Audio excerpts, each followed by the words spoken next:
Let's ya que empiece.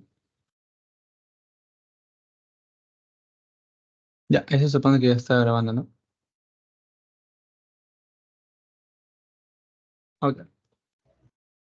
Entonces,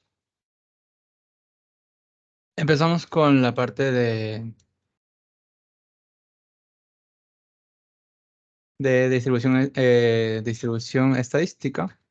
Más que nada lo que vieron en la última, en el último capítulo de hidrología. Que bueno, algunos no se acuerdan, a otros no les dieron. Por ejemplo, a mí no me dieron cuando vi hidrología, pero es súper necesario cuando se trata de encontrar caudales más que nada, ya que los caudales no es que te lo vienen y te lo dan y se ya toma trabajar con ellos, sino más bien te dan un grupo de datos y en base a ese grupo de datos tú tienes que trabajar. ¿Ok? Entonces, bien, proponiendo estos datos de aquí, desde el año 1963 hasta 2015, bastantes datos, como, a ver, vamos sacando cuántos datos son para dejarlo como constancia. Uno, 2, 3, 4 y vamos a... Son 53 datos que tenemos. ¿Ok? Entonces, ¿de qué forma nosotros podemos calcular un caudal? O, bueno, en este caso no es como tal caudal, sino más bien una intensidad máxima diaria anual. En general, una intensidad máxima representativa de todos estos años en la zona donde se esté dando este fenómeno. Pues bueno, es a través de distribuciones. No es simplemente coger, sumar todo esto y dividirlo para cantidad de números, no, sino más bien tomar en cuenta tanto el año como la variación que tenga, tanto por la desviación estándar como la media de todos los datos. ¿Y cómo se hace eso? Por medio de las distribuciones, como les mencioné. Ahora bien, se pueden emplear, por ejemplo, si les toman esto en una lección, un taller o una tarea, depende también del tiempo que les den, pueden emplear una, dos, tres, cuatro distribuciones estadísticas, pero en este caso basta solamente con una para tener, para, para periodos de retorno de 5, 10, 15, 20, 25, 50 años. ¿Ok? En este caso vamos a hacer de tres en total, que es la distribución de Gamble. Dejémoslo aquí. Vamos a hacer también con la distribución del log normal, que está en conjunto, no, esta tabla no va, con esta de aquí. Uy.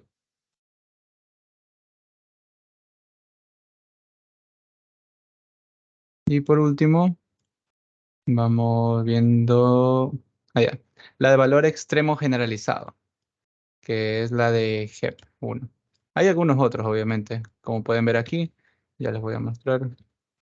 Hay distribución uniforme rectangular, distribución normal, log normal, como les dije, logística, beta, gamma exponencial, chi cuadrado, en fin, un montón. Pero básicamente los que son más utilizados son los que estoy proponiendo, además de otros que ya vieron en la materia de hidrología. O si no, solamente basta con uno de todos estos métodos para llegar a una conclusión aceptable, digamos. Ahora bien, ya tenemos aquí. ¿Cómo se, cómo se comenzaría para poder obtener una intensidad lluviosa representativa para un periodo de retorno de 5, 10, 15, 20, 25 años? Primero que nada, leamos, parece decirlo lo enunciado, emplear menos tres distribuciones estadísticas apropiadas y justifique estadísticamente cuál es la más idónea para su ajuste de análisis de máximos de precipitaciones al 95% de confianza. Eso ya lo veremos cuando una vez terminemos con las tres distribuciones estadísticas para varios periodos de retorno, como mencioné, 10, 25, 50 y 100 años. Finalmente, solo para efectos de continuar con sus cálculos, tome como referencia el periodo de 50 años. ¿Se acuerdan del método racional? Bueno, el método racional es básicamente la forma en la cual nosotros podemos pasar de intensidad máxima de lluvia a caudal, siempre y cuando tomando en cuenta distintos factores, los cuales son el C, que es el coeficiente de escorrentía, que básicamente es cuánto del agua que llueve en la cuenca no se va a filtrar, sino más bien va a pasar por encima. Eso es básicamente lo que es la coeficiente de escorrentía. De ahí viene lo que vendría a ser la intensidad de lluvia, que eso, bueno, es la lluvia que cae por segundo. TC y TD, como bien dice tiempo de concentración y tiempo de duración de una lluvia, que en este caso se va a asumir que ambos son iguales, por ende la IC, que vendría a ser la intensidad de la lluvia, va a ser igual, no va a cambiar. Y por último, el A, que es el área de la cuenca, en metros cuadrados. Ya mismo vemos lo del área de la cuenca. Para este ejercicio se asume que TC es igual a TD. Y bueno, ahora te dice que tome en cuenta que a partir de un periodo de retorno de 10 años, para el método racional, se debe mayorar la escorrentía porque la filtración y otras pérdidas juegan cada vez un rol menor de la siguiente manera. Y se nos da aquí una tabla para calcular el coeficiente, el CF, que vendría a ser como una parte para mayorar el caudal de diseño que nos entrega estos datos. Ok, entonces bien, comenzamos con la distribución de Gumbel, que es súper sencillo. Comenzamos primero poniendo los periodos de retorno que deseamos, que en este caso serían 10, 25, 50 y 100 años.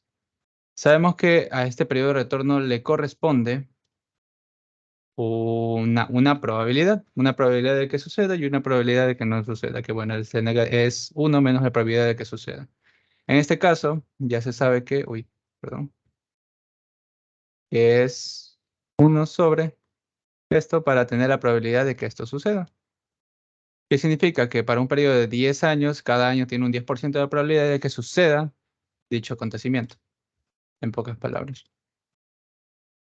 Ahora bien, comenzando con la distribución de Gumbel, las partes claves de aquí, básicamente tenemos que tomar en cuenta que, bueno, aparte de todo este palabrerío que ustedes ven aquí, es este último recuadro.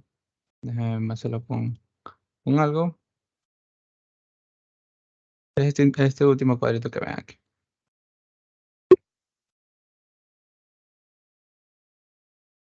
Contorno.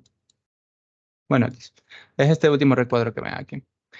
En este se puede ver que tienes el y, que es igual a toda esta parte de acá, que está en base de la probabilidad. No tanto ni del alfa ni del beta.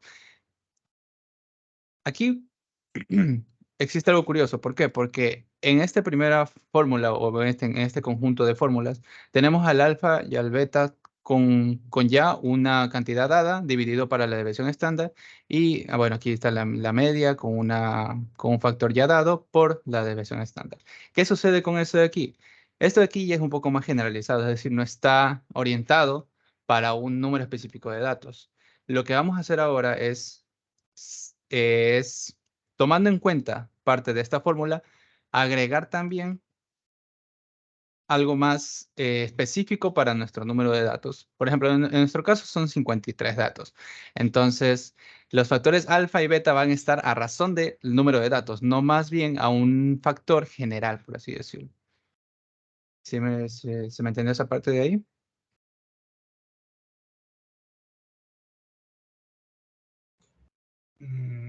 Si deseas, puedes volver a explicar esa partecita.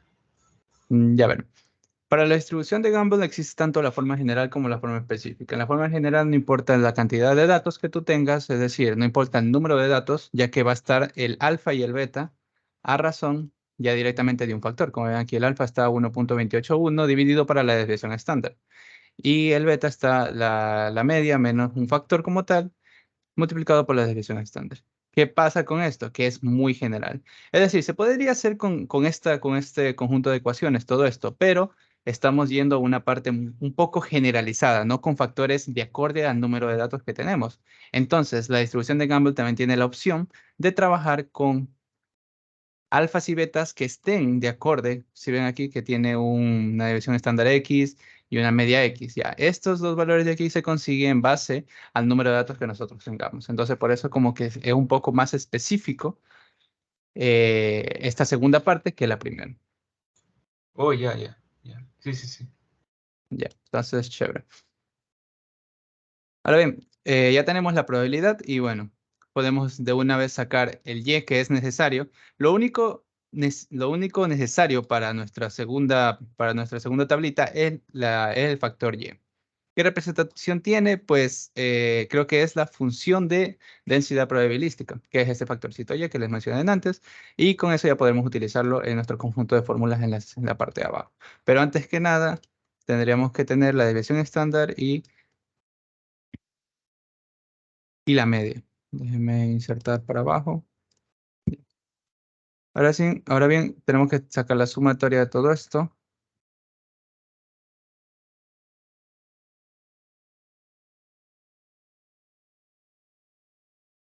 La media no es más que la suma dividido para el número de datos. En este caso ya sabemos que sería 53. Ya está, tenemos aquí la media y bueno, la división estándar, la forma manual ya se la conocen, es, si no estoy mal, es la media menos el dato al cuadrado dividido por el número de datos. Eso probablemente les toque hacer manualmente, así que vayan repasándolo. Pero aquí, si les toca hacer alguna tarea, algún taller que le manden para la casa, lo hacen directamente con la función que tiene Excel. La desviación estándar. Déjeme chequear la ecuación que se utiliza. ¿Dónde está? Aquí está. Ok.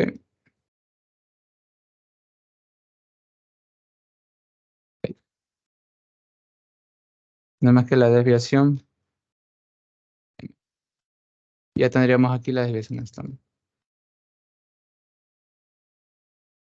Ok. Ahora bien, sacamos nuestro factor y, que no es más que menos el logaritmo natural de menos el logaritmo natural de 1 menos la probabilidad. Cerramos, cerramos y ya tenemos nuestro factor y para un periodo de retorno de 10 años. Decimos, lo hacemos con todos. Ahora, necesitamos sacar el alfa y el beta para este caso. Y vamos a basarnos en esta tabla de aquí. Como tenemos 53 datos, lo que se puede hacer es seleccionar el que esté más cercano, digamos 55. O lo que también se puede hacer vendría a ser una interpolación. Y ahí dependería de ustedes. Ambas partes son válidas. En este caso, vamos a coger directamente el que esté más cercano, que sería el de 55. Sacamos el alfa y beta. Lo dejamos así separado. Bueno, no es que realmente sea alfa y beta. Son estos valores de u de x, u de x y este otro que es de esfuerzo, si no recuerdo mal. Pongámosle o de x. Entonces en u de x ponemos 0.5504 y en el otro 1.1682. Yep. Tenemos estos factores para poder sacar el alfa y el beta. Entonces ahora sí, ponemos alfa y ponemos beta. Para el alfa es sencillo, decimos el factor OX dividido para la desviación estándar. Desviación X dividido para la desviación estándar. Y el otro no es más que la media menos UX sobre alfa. UX sobre alfa. Y ya tenemos aquí ambas partes. Tanto alfa como beta. Solo nos falta aplicar este último paso que es para determinar en base al factor Y, como les había mencionado, que vendría a ser la densidad probabilística, y en base a la media, además de la desviación estándar y nuestro coeficiente de OX y UX. Entonces directamente ponemos aquí los valores X, que no es más que la intensidad lluviosa en estos periodos de retorno. Lluviosa por hora. Claro, tenemos aquí milímetros por hora, tenemos que conservar las unidades. Ponemos igual a la media más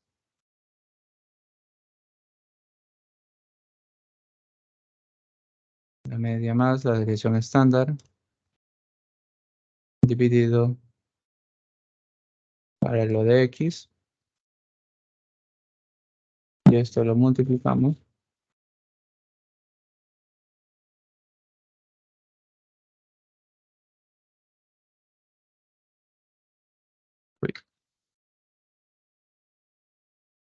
Y eso lo multiplicamos con el y menos u de x. Con el y menos el ux. Lo que no queremos que se mueva sería este de aquí, de acá, este de acá y este de acá.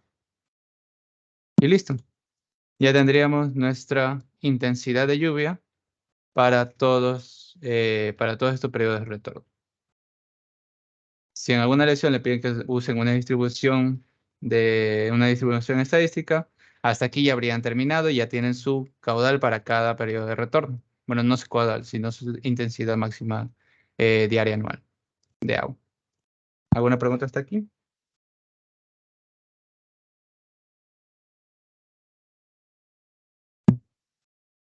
Ok. Ahora bien, ya que tenemos la distribución de Gumbel, vamos a pasar a la distribución log normal. Y aquí es más de lo mismo. Tendríamos que, en cuanto a log normal, necesitamos sí o sí la parte, uy, sí, todo acá, ahí. Necesitaríamos el logaritmo natural, perdón, el logaritmo en base 10 de todos estos datos de aquí. Entonces, ponemos que el logaritmo de las bases de datos debe ser igual al logaritmo 10 de esto y arrastramos.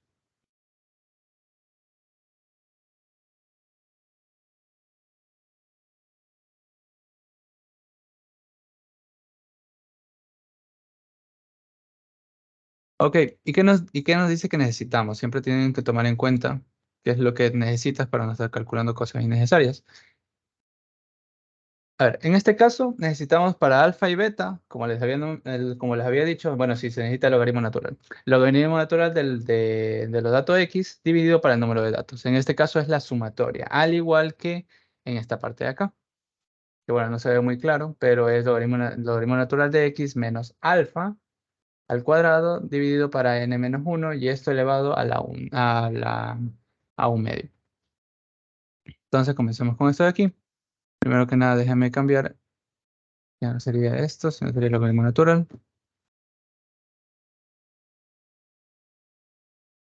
Como necesitamos la sumatoria para hallar alfa, decimos que la sumatoria de todo esto me da igual a 298.252.982. Comenzamos calculando alfa, que vendría a ser igual a la sumatoria dividido para 53, bueno, la cantidad de datos. 4.77, déjenme verificar. Sí. Ahora bien, vamos a la parte de beta. Se hace directamente acá, al lado mismo. Que sería el logaritmo natural de x menos alfa. Y esto elevado al cuadrado.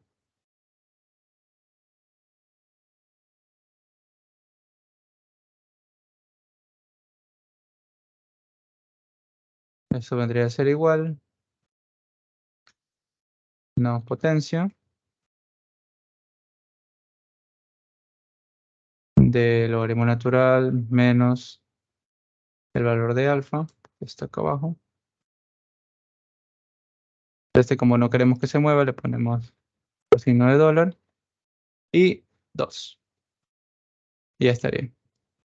Ya con esto ya tenemos de este primer dato, ya tenemos el numerador del beta.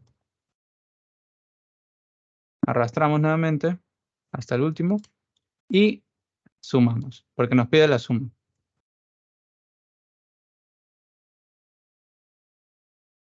Ok, ahora bien, es básicamente esto dividido para n-1, que sería esto, menos 1.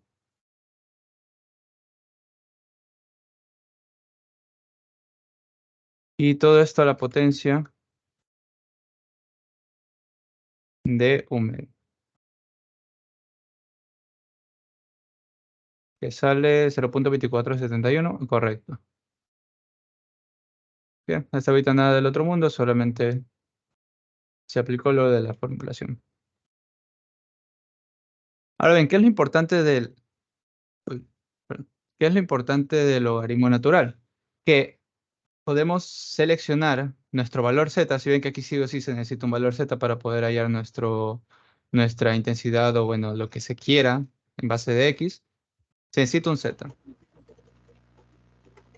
Bueno, ahí está.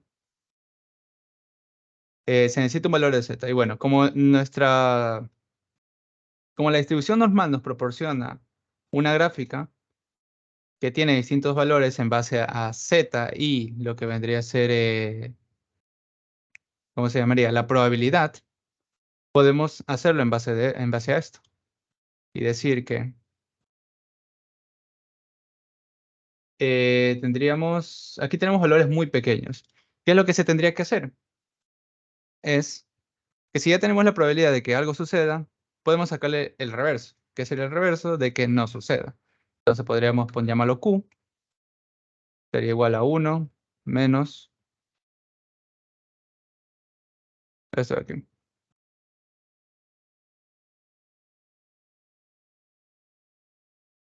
Ahí está.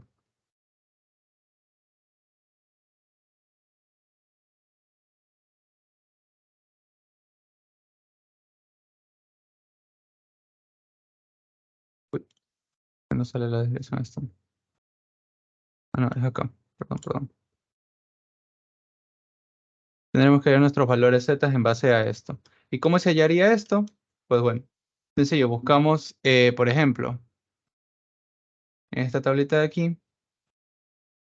para cuando sea 0.9, ¿cuál valor de z deberíamos escoger? Como nos piden un 95% de confiabilidad, claro, ¿dónde está? Aquí estaría. Vamos a revisar estos valores de aquí para que quede un poquito más claro directamente.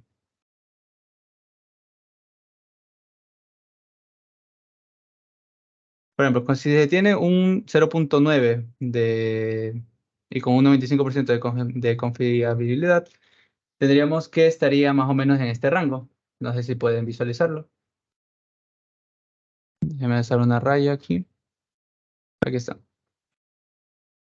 Tenemos que tomar en cuenta solamente esta curva de aquí. ¿Ok?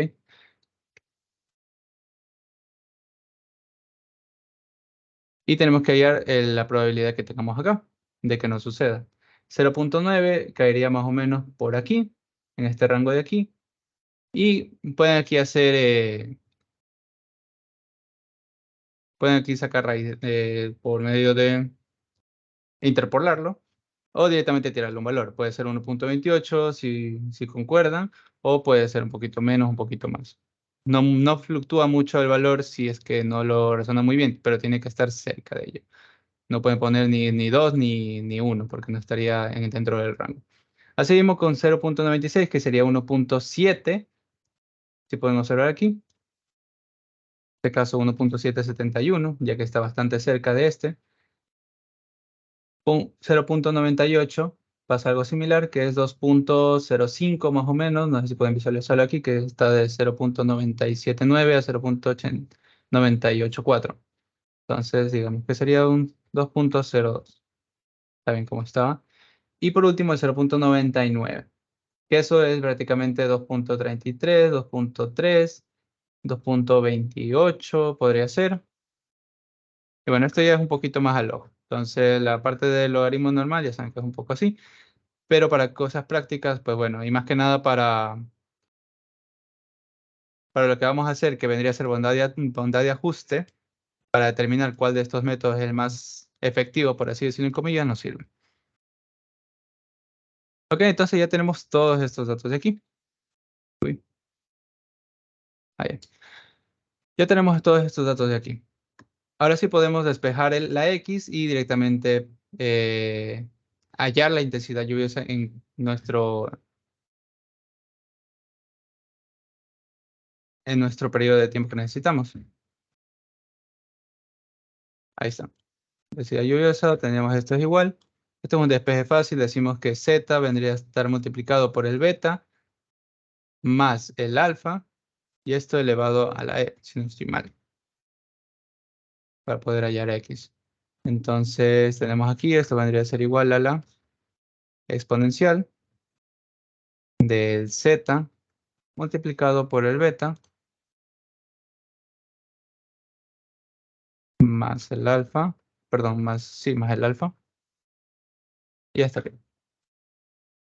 Aquí hay algo raro.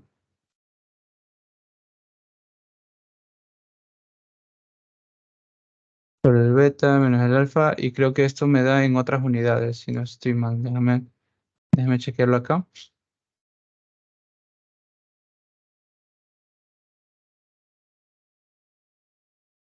Más el alfa. ¿Y a mí por qué me sale distinto?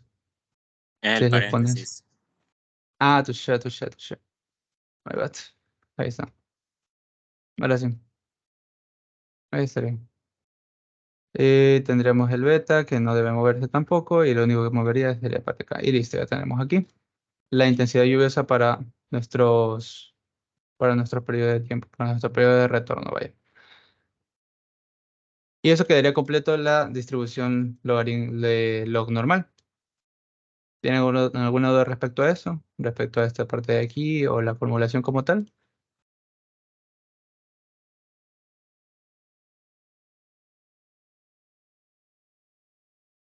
Bueno, está bien.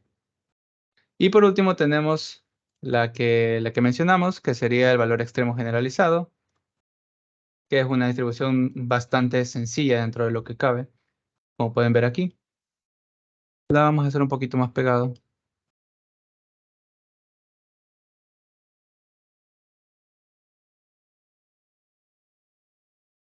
Para esto necesitamos la probabilidad no, sino más bien el periodo de retorno como tal. Entonces ya tenemos los periodos de retorno. Solamente lo único que tenemos que hacer es aplicar la fórmula como podemos ver. Raíz de 6 dividido para pi. Todo esto multiplicado por 0.5772 más logaritmo natural del logaritmo natural del periodo de retorno dividido para el periodo de retorno menos 1. ¿No sería Con menos raíz de paréntesis. 6? Sí, ya voy a corregir esa parte de ahí. Ya de 1, de 2, tercero sobra. Y aquí el menos. Ahora sí sale positivo. Y listo, esto vendría a ser respecto al periodo de retorno de 10 años. Sacamos para esta el de 100 años. Ya tenemos nuestro balón de KT. Más que nada es un factor como tal. Estas distribuciones no tienen, puede que tengan algún tipo de sentido. Que eso ya es parte de la materia de estadística. O bueno, ya creo que ni a veces ni se ve en la materia de estadística qué sentido pueden llegar a tener esto. Ahora se puede directamente encontrar el valor de X, suponiendo que KT es igual al Z, que normalmente el Z es la probabilidad de que algo suceda, siendo multiplicado por la desviación estándar y sumado la media. Entonces decimos esto multiplicado por la desviación estándar y le sumamos la media. Ya. La desviación estándar ya tendríamos. Y listo. Ya tenemos por tres formas distintas, por tres distribuciones estadísticas distintas, nuestra intensidad de lluvia para el periodo de 10, 25, 50 y 100 años. Ahora bien, ¿qué me garantiza que cuál es la mejor o qué es lo que o qué valores puedo yo utilizar para hacer mi estudio, sacar mi caudal de diseño y demás? Pues bueno, existe ajustes de bondad, como vimos en la parte de hidrología. Existen distintos, existe el Che cuadrado y el que vamos a utilizar ahora. Claro, el caso crítico. Pero el caso crítico se toma a partir de una distribución a partir de un ajuste de bondad que se tenga. Lo que menciona es básicamente el, el ajuste, el ajuste de bondad. Vamos a utilizar el Kolmogorov-Smirnov. Este es un ajuste de bondad bastante estándar. ¿Mande? Esa X, bien cómo lo hace, porque una forma. Repite, por favor, que no te escucho muy bien. Hola, ahí sí se me escucha. Sí, ahora sí. Ya, Dime. decía que X, no sé cómo lo sacaste, porque no veo ahí una fórmula como tal que diga X igual. Entonces me perdí ¿En ahí. dónde? ¿En la En el última? KT X, Sí, en 158.96, todos esos valores. ya. Aquí está. Déjame ver si puedo conectar un, una cosa que me ayude a dibujar y para poder explicar un poco mejor, porque eso también mi cabezón.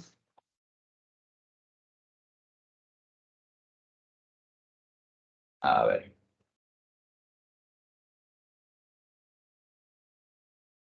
Denme un minuto. O sea, en la última despejaste con la segunda ecuación. Claro, es básicamente eso. Uy, ya. Pues bueno, o sea, con base a esto, como les dije, KT vendría a ser igual a Z, que bueno, Z es la probabilidad de que algo suceda o no. Sería Z igual a X menos X al menos la media dividido por la división estándar, Z por la división estándar es igual a X menos X esto, Z por la división estándar más la media tendríamos que es igual a X, que es lo que necesitamos. Al igual que acá, como les dije, aquí es básicamente un despeje que le hacen entre un montón de ecuaciones. Y aquí, pues bueno, también más de lo mismo aquí. ¿Dónde está? Esta parte de aquí. Se despejaría el X.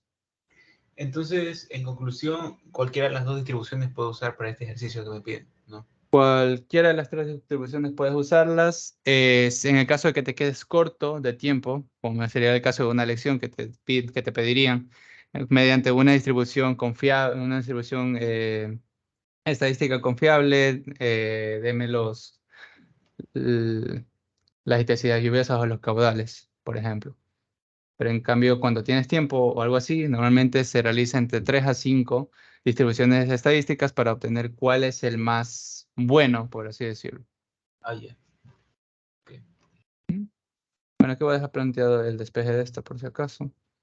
Z por beta, X menos alfa. Se tendría que Z por beta más alfa, esto elevado, es igual a X. Ya, básicamente estas son las dos, los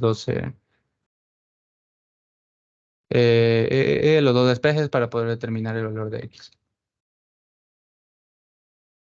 Ok, ¿tienen alguna duda con respecto a lo que vendría a ser la parte estadística de las distribuciones estadísticas de la redundancia? De cómo determinar las intensidades lluviosas y demás. Está bien. Recuerden que también hay más, como les mencionaba, no solamente hay estas de aquí, también hay la triangular, la Pareto, la Place. Este de un documento que creo que encontré en antes, ya mismo se los paso de igual manera para que le echen un ojo. Y también les pasé, creo que sí les pasé, si no ya mismo les paso, un link donde están alguna de estas distribuciones, para que lo tengan en cuenta. De ahí estas distribuciones como tal que lo ven en diapositiva, son sacadas de la clase del profesor cuando trabajé hidráulica. Hidrología, perdón. Ok, entonces pasemos a lo que vendría a ser el ajuste, la bondad de ajuste, vaya. ¿Y qué nos habla la bondad de ajuste de Kolmogorov-Smirnov? Que dado, por ejemplo, vamos a ver la de Gumbel, que vendría a ser estos datos de aquí. Uy, perdón. Que vendría a ser estos datos de aquí. Déjenme copiar solamente el número.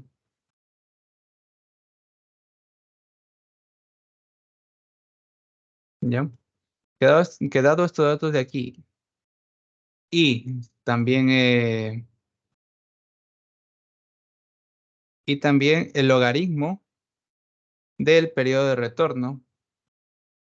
Realizar una gráfica. ¿Por qué se utiliza el logaritmo? Porque, bueno, no existiría. Déjenme mejor indicarle con un ejemplo. Para no marearnos.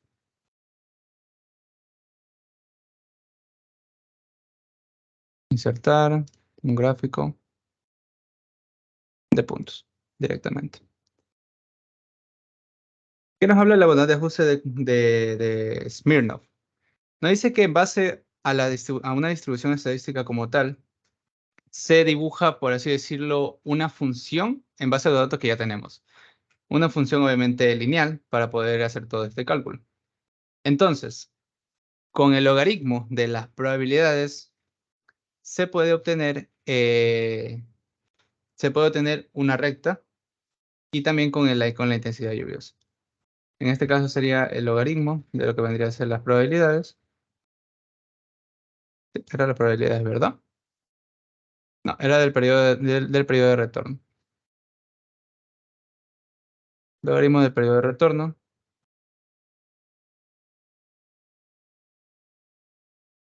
Logaritmo del periodo de retorno. Tenemos es 1, 1.39 y 69. Básicamente con esto y esto podemos armar un par de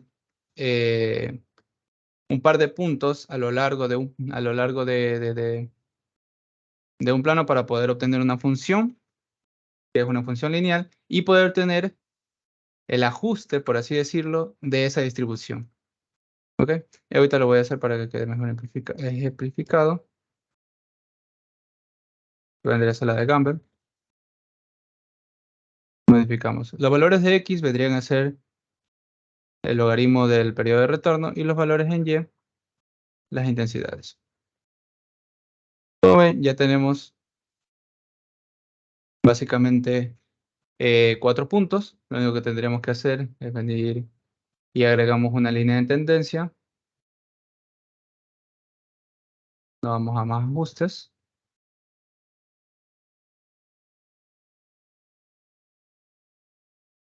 Ver el tipo de gráfico. No, ¿dónde era para poner que se vea la área del trazado?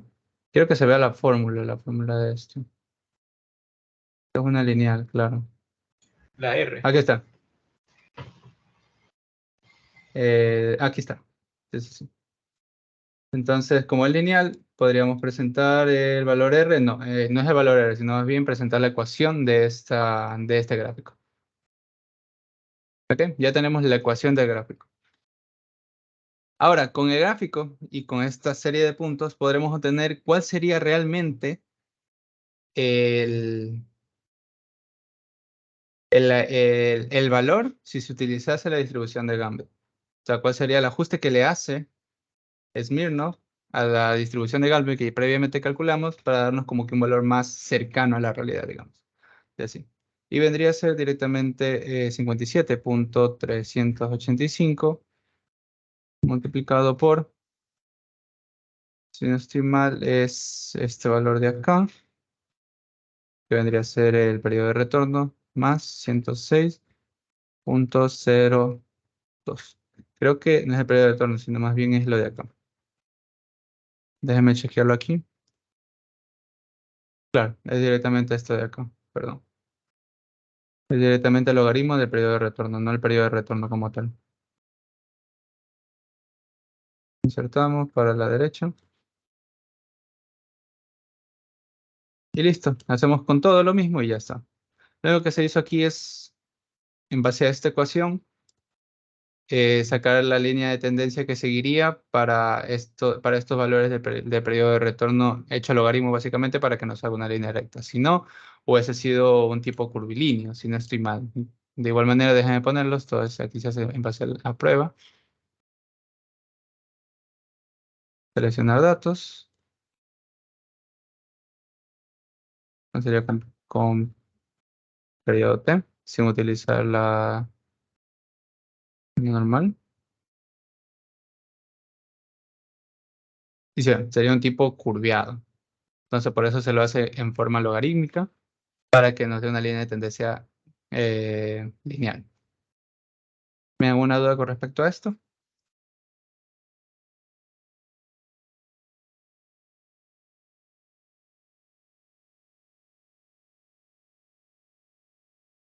Ok.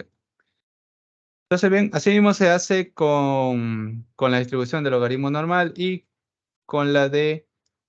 Ay, que no me prendo... que no me prendo este nombre. Con GEP1, pero es... El nombre original es valor extremo generalizado. Con el valor extremo generalizado, con el log normal y con el Gumbel se haría esto. Entonces, nomás es de volver a poner log normal. La intensidad lluviosa la copiamos y la pegamos aquí en valor nomás. Y así mismo hacemos un gráfico. Déjenme voy a cerrar esto que es un poco incómodo. Insertamos, secuencia de puntos. Seleccionamos los datos, ponemos aquí log normal.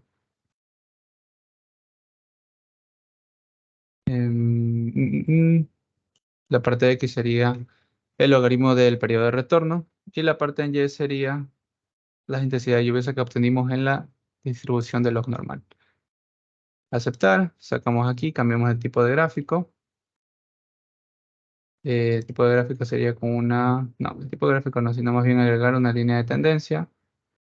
Venimos acá y mostramos la ecuación. Bien, ahora tenemos una ecuación para el log normal. Parte de ajuste sería 46.12 multiplicado por este valor de... no, por el logaritmo del periodo de retorno más 116. Y este vendría a ser el ajuste. Lo mismo hacemos con todos y listo. Por último, cerramos con broche de oro con el de GEP1.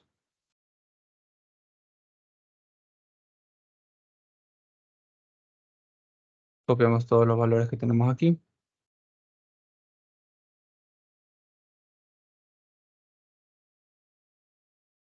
Y hacemos el gráfico. Ya saben, insertar, distribución. ¿Dónde está? Aquí está. Intentamos una serie de puntos. ¿Qué serie de puntos? Agregamos GEP1. Valores en X vendría a ser el logaritmo del periodo de retorno. Valores en Y vendría a ser la intensidad lluviosa que encontramos. Aceptamos. Tenemos esta serie de puntos nuevamente. Déjame hacer un poquito para acá, un poquito para acá. Agregamos la línea de tendencia.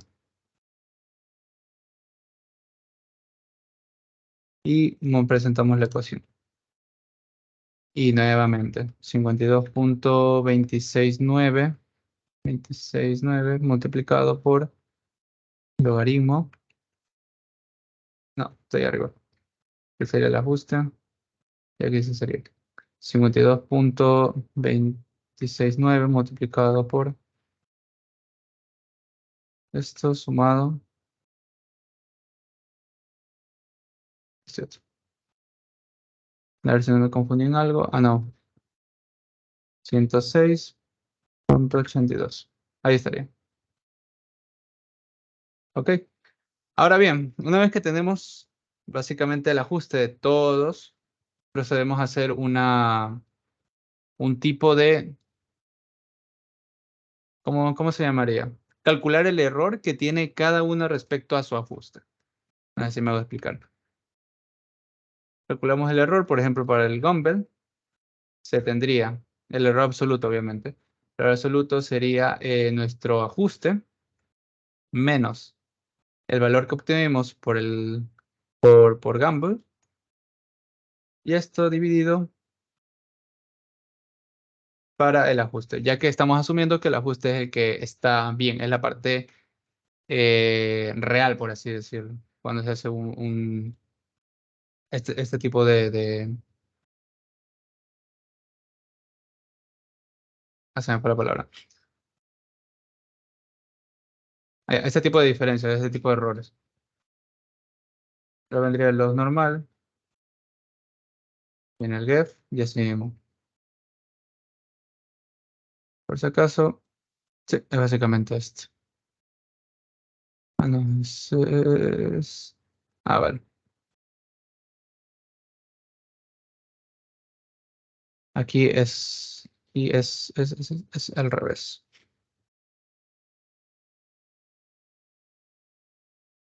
Vendría a ser este valor.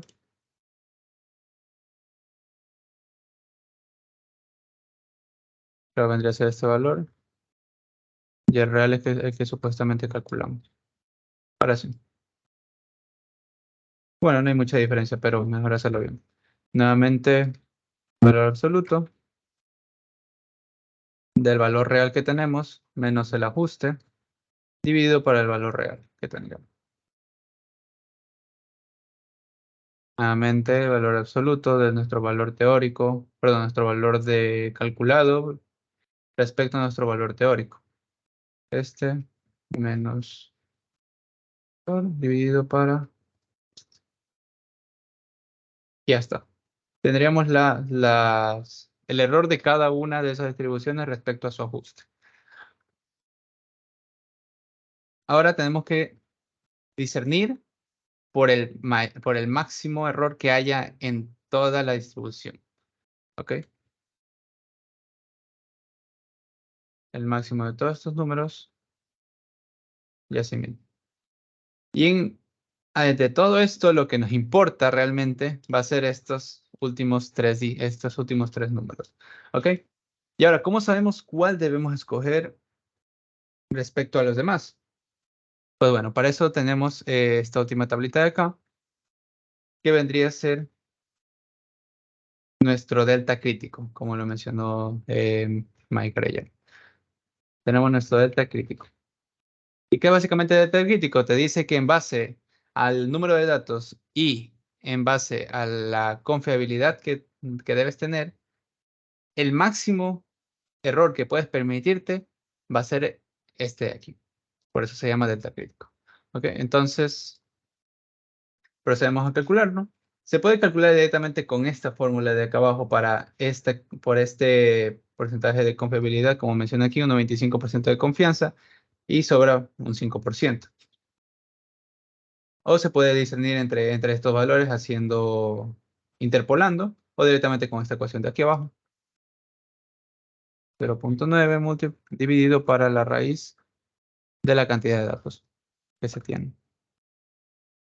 ¿Y cuál es la cantidad de datos? 53 datos. Y tenemos este delta crítico. Eso significa que este delta crítico nos dice que se admite al menos hasta máximo un 12% por el número de datos que tenemos. Máximo se admiten un 12% de error. Si se dan cuenta, mientras menos datos tengamos, más porcentaje de error se puede admitir. Ya que es lógico, si tenemos menos cantidad de datos, pues bueno, es más probable que nos equivoquemos en algo. Pero mientras más datos tengamos, es baja la probabilidad de que nos equivoquemos. Entonces, por eso, en este caso, nos permite un 12% de error. Ahora bien, ¿cuál de todos estos cumple? Pues bueno, en este caso cumplen todos. Como ven, aquí tenemos errores de 0.9%, no, perdón, 0.09%, 0.2%, 0.09%. ¿Cuál cogemos? La que tenga menor error. Tengan siempre en cuenta que la que tiene menor error es la que vamos a escoger. ¿Ok? Entonces, en este caso es la menor esta de aquí, podemos verificarlo. Mínimo. Tenemos el mínimo de todas estas.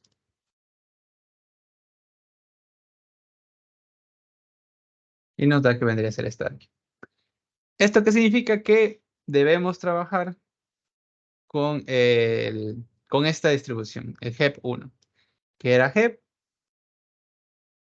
valor extremo generalizado. Pero aquí mejor. Ok, HEP era valor extremo generalizado.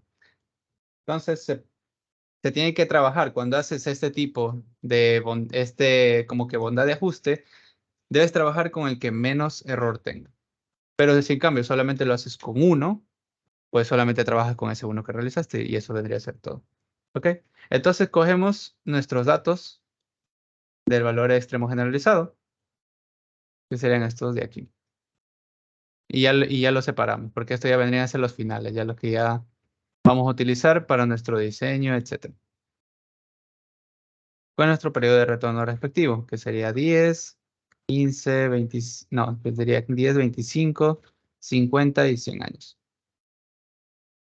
Ahora bien, ya tendríamos, luego de todo este proceso estadístico, ya tenemos por fin nuestra intensidad máxima diaria anual correcta para cada uno de los periodos de retorno. ¿Ok? ¿Tienen alguna duda hasta ahorita? Yo Algo que tengo no una les haya quedado pregunta. claro. Dime. En la parte de la tablita, la columna de ajuste, creo que ahí tú usas el valor que te da en la ecuación de la gráfica, ¿verdad? Sí, se puede usar Ya, directamente la ecuación. y si nosotros estamos haciendo a mano en una lección, ¿qué se puede hacer ahí? Porque no vamos a Eh, poner el gráfico, pues no como en Excel. vale, o sea, te refieres a esto de aquí. Ajá, exactamente, porque tú usaste, por decir, en el GEP 1 Claro, usaste el en el 52 punto tanto y ya te lo da directamente el Excel, pero yo te pregunto que si en una lección no vamos a hacerlo, pues no, obviamente con Excel, entonces, ¿cómo sacaríamos ese valor? Pues básicamente pueden trazar una línea de tendencia y sacar números. Por ejemplo, entre estos 4 puntos, yo digo que esta línea de tendencia es tipo así. Saco este valor de aquí, saco este valor de acá, saco este valor de aquí, saco este valor de acá, saco la pendiente y ya tengo la ecuación. Puedes hacer eso de ahí cuando es a mano, obviamente, pero el profesor no le va a poner a hacer esto a mano. No se preocupen, esta parte de aquí no va a poner a hacer a mano. Por eso les dije que en cuestión de tiempo, lo que les puede llegar a hacer que hagan es que solamente se basen en una distribución. Ahí tendría usted que seleccionar cuál de todas las distribuciones disponibles quieren utilizar. En este caso, siento yo que la más fácil es la de valor extremo generalizado. ¿Ok? Otra consulta, en la tabla que usaste aquí al último, la de N y alfa, no entendí bien cómo sacaste el valor. Allá. Aquí nos habla de un 95% de confianza. Eso significa que, a ver, este valor de alfa como tal es ¿cómo se diría el negativo de lo que vendría a ser la confianza? Como que un porcentaje de confianza, vaya. Entonces, acá arriba lo que te muestra es eh, eh, eh, el diferencial de lo que tienes. ¿Vale? Entonces, si tienes un 95% de confianza, pues bueno, te queda un 0,5, perdón, te queda un 5%, que vendría a ser la presentación 0,05. Esto en cuanto a confianza, ok. Entonces tú dices, tengo todos estos valores para tomarlos. Pero, ¿en qué te basas? En el número de datos que tengas. Si el número de datos, como en nuestro caso es 53, estamos atrapados entre 50 y 60. Si es que es entre 0,12 y 0,11. Ya, pues chévere. Para no interpolar, que en este caso tú lo que harías es interpolar, decir 50 es a 0,12 y 60 es a 0,11, ¿cuánto sería 53? Directamente cogemos la ecuación de acá abajo, 0,9 sobre la raíz de n. Y eso fue lo que hicimos y ya nos dio nuestro delta crítico. Y si ves que está dentro de 0,11 y 0,12, básicamente es eso de ahí. O sea, en caso de que no esté el rango de datos ahí en esa tabla, usamos directamente la ecuación que me da en esa fila. Claro, Ah, ya, dependiendo de la listo. confiabilidad que Gracias. tenga. Listo. Entonces, bien, ya tendríamos, como le mencionaba, la intensidad de lluvia para el periodo de 10, 25, 50 y 100 años. Ok. Normalmente para diseño, lo que se toma son periodos de retorno dependiendo del caso. Por ejemplo, para los que vendría a ser puentes, el ingeniero Mijail mencionaba que se debe tomar entre 50 a 100 años o hasta a veces hasta 200 y 500 años, dependiendo de cuál es el propósito. Por ejemplo, el puente nacional, si no recuerdo mal, está hecho para 500 años. ¿Qué implicaría eso? Que tiene un 0 punto, déjame poner aquí, para 500. ¿Cuál sería el porcentaje de esto? 0,2. Para que haga un caudal de un caudal de 500 años, ya sabemos que mientras más avanza el periodo de retorno, más grande es el caudal. Para que un caudal de un periodo de retorno de 500 años suceda, cada año existe un 0,2% de probabilidad de que ese caudal suceda, ¿ok? Entonces, básicamente en eso se rige todo esto de aquí, ¿ok? Ahora bien, ¿de qué nos sirve el método racional? Como lo mencioné al inicio, el método racional nos ayuda a obtener un caudal en base al coeficiente de escorrentía, en base al área y sobre todo a la intensidad máxima lluviosa, a la intensidad de lluvia máxima diaria anual que tengamos. Ok, entonces directamente pasamos a hacer esto. Para este ejercicio, el área, sin mal no recuerdo, el área obviamente en metros cuadrados. Déjame checarle, era 800.000, claro, 800.000 metros cuadrados. ¿Ok? Ahora tenemos que, déjame poner aquí, quitar esto, obtener el caudal. Vamos viendo qué es lo que se necesita. Por ejemplo, para el coeficiente de escorrentía, esto tampoco lo hay aquí en esta tabla de datos. Eso ya es eso ya es algo que te da el ingeniero, por ejemplo, en este caso. En todo este revuelto, debería sí o sí decir, déjenme ponerles la tarea completa que era de esto y mostrarle cómo les diría cuál es el coeficiente de escorrentía. ¿Dónde está? ¿Cuántos ejercicios eran la tarea 1 nomás? ¿Mande? ¿Cuántos ejercicios eran la tarea 1? No. Eh, esto era como el 20% de toda la tarea. Entonces, ¿dónde está? Por aquí está lo de la escorrentía.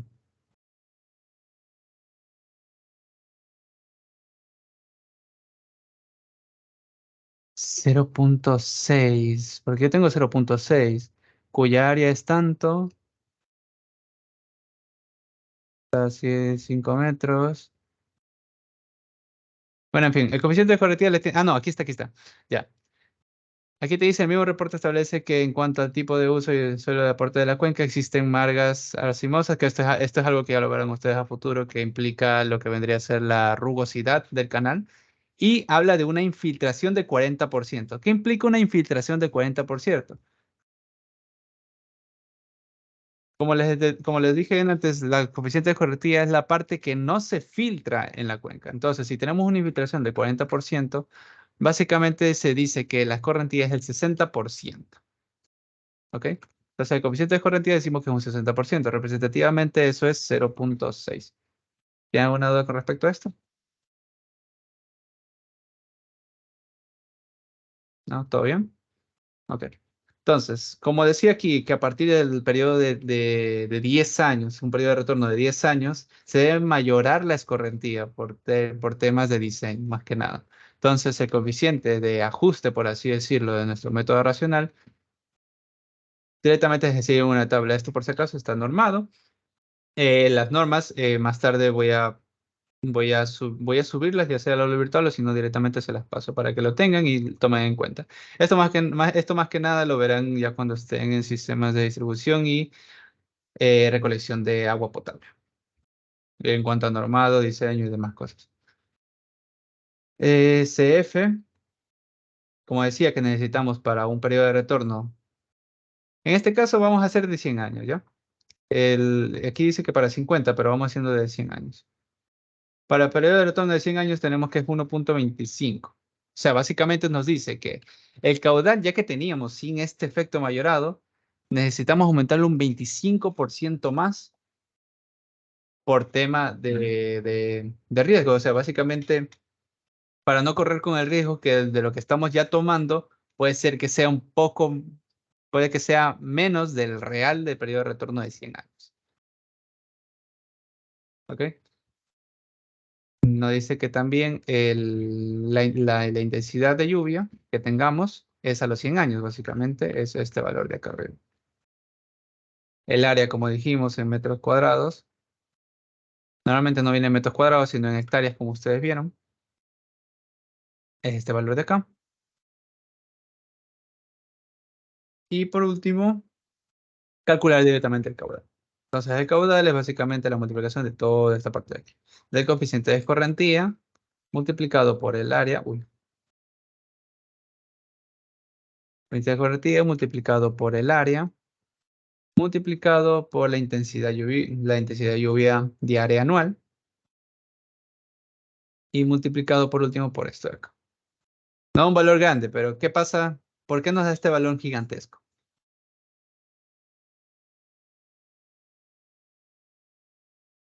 ¿Alguien me puede decir por qué me da este valor gigantesco?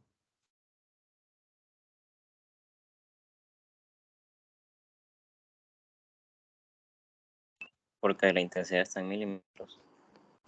Exacto. La intensidad está en milímetros y encima no solo está en milímetros, sino está en milímetros sobre hora. Entonces, lo que vamos a hacer es transformar de esto a esto para que nos quede, por así decirlo, un caudal de metros cúbicos sobre segundos.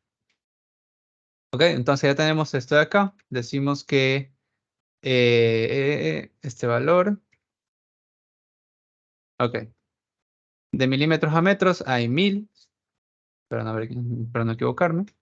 1 dividido para 1000. Y de horas, segundos, hay 3600. ¿Sería multiplicando o sería dividiendo?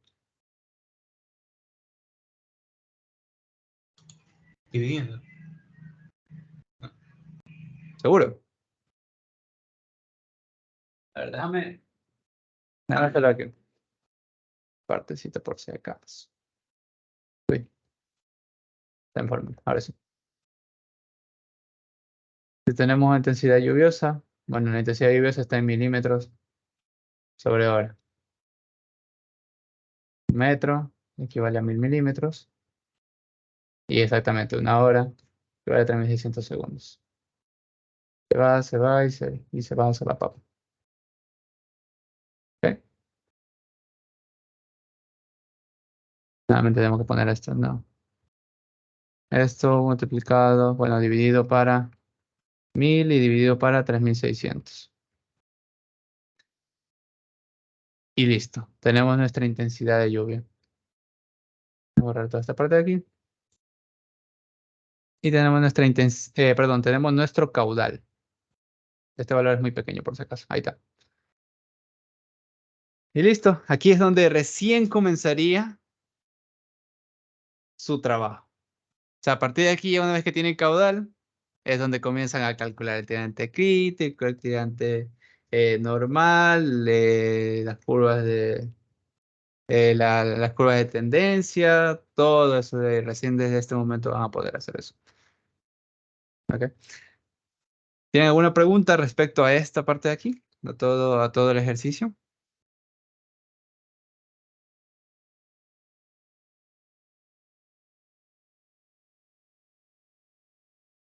¿Ok? Espero que todo esta aclaración igualmente me lo pueden preguntar. Y vamos al segundo ejercicio. ¿Cuál es el segundo ejercicio? El que le dejó planteado el ingeniero. ¿Ok?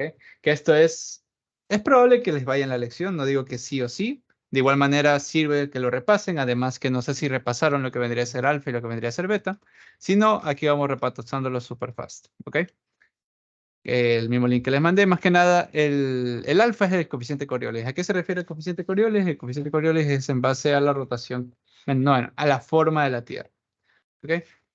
Y el de Gauss es básicamente como dice aquí, que también estas velocidades, al no ser uniformes, afectan al momentum en flujo de canales abiertos. ¿Qué es el momentum?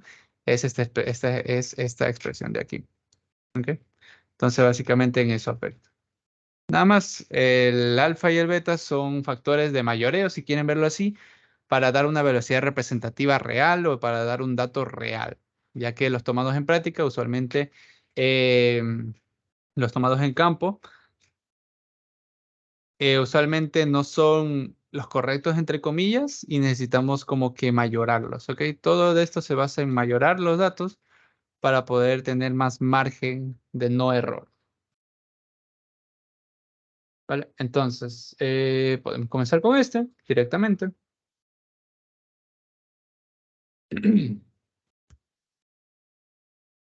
Primero que nada, entablemos. Sí, así de largo es este ejercicio. Entablemos las profundidades. ¿Ok? Aquí tenemos la profundidad a 0.15 metros, a 80 centímetros, a 150 centímetros, a 2 metros 15, a 2 metros 15 y a 2,80. ¿Ok? Todos estos datos nos sirven. ¿Por qué? Porque tenemos que observar a qué velocidad fue tomada dicho dato. Y aquí nos dan velocidades que fueron tomadas. Ya no sé si, sí les enseñó el ingeniero qué máquina se suele usar para tomar esto de aquí. Que esta va a ser su práctica de, si no recuerdo mal, de este parcial o del próximo. Creo que de este sí no sé. Entonces, a partir de esta máquina es que se toman toda esta cantidad de datos. ¿Ok? Ahora bien, si ven aquí es básicamente la copia de lo que está acá, pero aquí le agrega algo más. ¿Qué se agrega algo más? Es en la superficie. Necesitamos también los datos en la superficie, pero no se puede tomar, por así decirlo, datos como que real. Entonces, normalmente la velocidad en el agua está dada o se rige en base, déjenme dibujarles, en base a una forma. Supongamos que este es nuestro nivel de agua. Y ok. Como ustedes ya saben, suele llevar líneas de agua. O sea, en el cual todas las velocidades, por así decirlo, son iguales o son menores. Entonces, justo en el centro es donde se da la velocidad máxima o la velocidad donde no exista tanto obstáculo para el flujo de agua para que pueda desarrollarse en su totalidad. Normalmente es al 60% de la profundidad.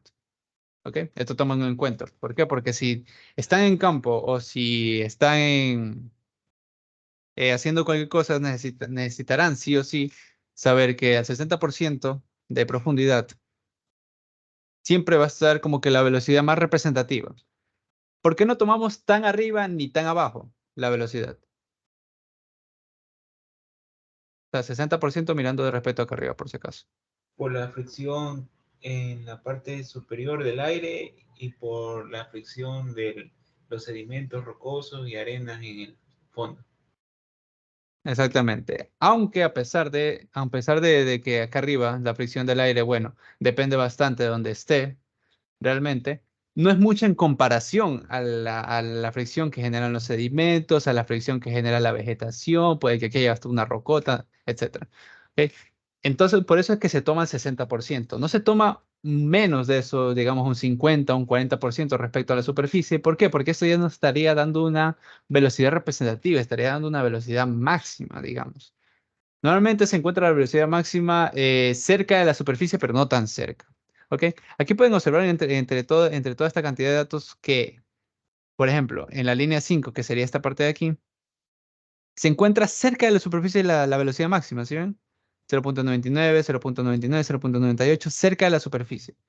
Entonces, por eso es que siempre se trata de incorporar hasta el 60%, que es donde está ni tan arriba, ni es que está pegado al piso.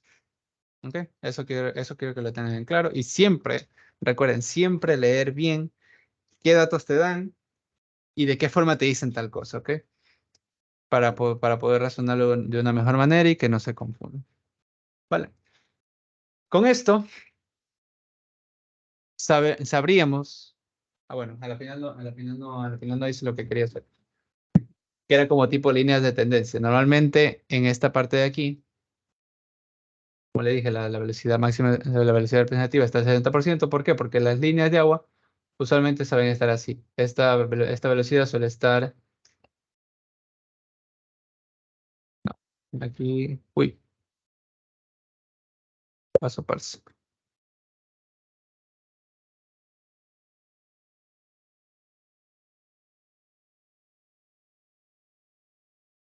Bueno, aquí está.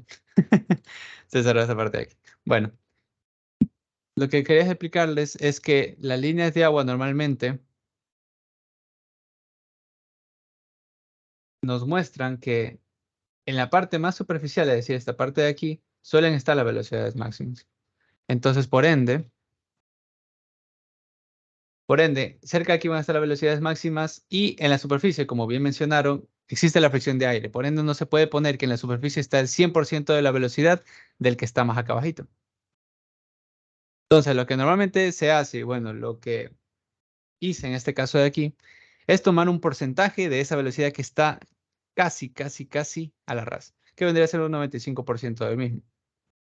Puede ser un 95, puede ser un 90, y ahí dependería del juicio de ustedes. Entonces, por eso es que no varía mucho, digamos. ¿Ok?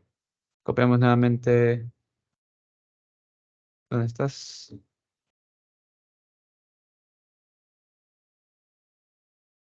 Ah, aquí está.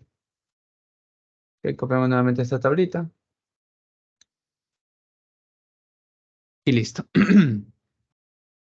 ¿Cómo podemos encontrar la velocidad representativa de todo esto? Pues bueno, tenemos que separarlo en dovelas. ¿Qué es una dovela? Básicamente son columnas de agua donde tenemos que determinar la velocidad representativa de dicha columna. En este caso tenemos 10 columnas, como ven aquí, columna 1, 2, 3, 4, 5, 6, 7, 8, 9, 10. Entonces tenemos que diseccionar entre cada una de ellas para encontrar la velocidad representativa de cada dovela. Y en base a la velocidad representativa de cada dovela podemos hacer una sumatoria, etcétera, y podemos encontrar la velocidad representativa de todo nuestro canal, ¿ok? Aquí no vale de coger todas las velocidades, sumarlas y dividirlas igualmente y obtener un caudal en base al área. El área aquí lo calculas, es 3 por la base, etcétera. No, aquí es básicamente pasito a pasito. Ok, entonces comenzamos con la columna 1. En la columna 1 tendríamos, primero que nada, la velocidad en la superficie. Ok, déjame ver. Tenemos la superficie, tenemos el A, tenemos el B y tenemos solamente hasta el C. Sí, el A, el B y digamos parte del C. ¿Ok? Entonces, aquí usualmente se pone delta de Y. ¿A qué se refiere el delta de Y? El delta de Y es la distancia en que está desde por ejemplo, en el primer caso desde la superficie hasta A, luego en el segundo caso desde A hasta B y así mismo. Entonces, en nuestra primer fase tendríamos un 0.15. Recuerden que las unidades son importantes.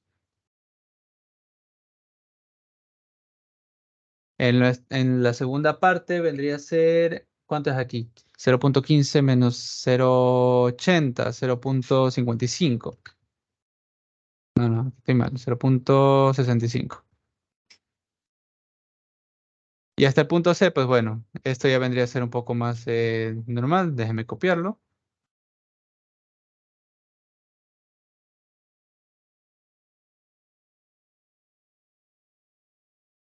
Desde 1.5 menos 0.8.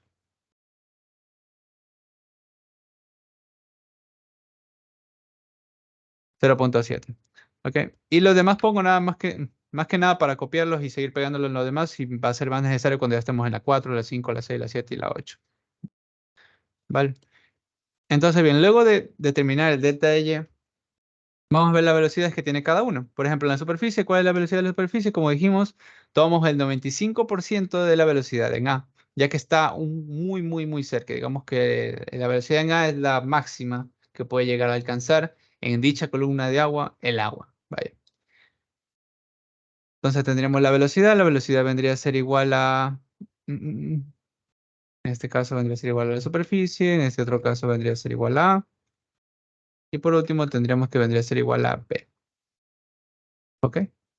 Y en lo demás sería 0. No me molestará en ponerlo. Cogemos la velocidad promedio entre, como para coger, digamos, para tenerlo justo en la mitad. ¿Cuál vendría a ser la velocidad que esté justo en esta mitadcita?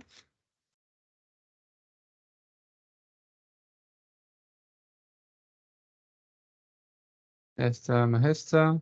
Dividido para 2. Ya tendremos. Y así mismo acá. Y aquí, bueno, es 0, aquí es 0, y aquí es 0, obviamente. Entonces, digamos que copiamos, pegamos, y ya estaría. Y aquí abajo ya no se podría hacer más. Oye, y era 0.14. 0.14. ¿Dónde? Ahí donde dice 0.29. Ah, vale, aquí 0.14, sí. Me copió mal. Listo, gracias. Ok, ahora bien, con la velocidad promedio ya podríamos obtener la velocidad promedio por el delta de Y. ¿Qué me daría este resultado? Vamos chequeando nuevamente. Cuando hace la partición, normalmente para calcular el caudal en un área representativa que separaste por medio de dos velas, se hace la sumatoria de las velocidades, bueno, multiplicadas por el área, pero estas velocidades usualmente es el promedio de la velocidad multiplicado por la distancia, o bueno, el delta de y que exista entre cada una de las tomas que hayas realizado. Por cierto, cuando se va a campo, normalmente se toman conjunto de datos.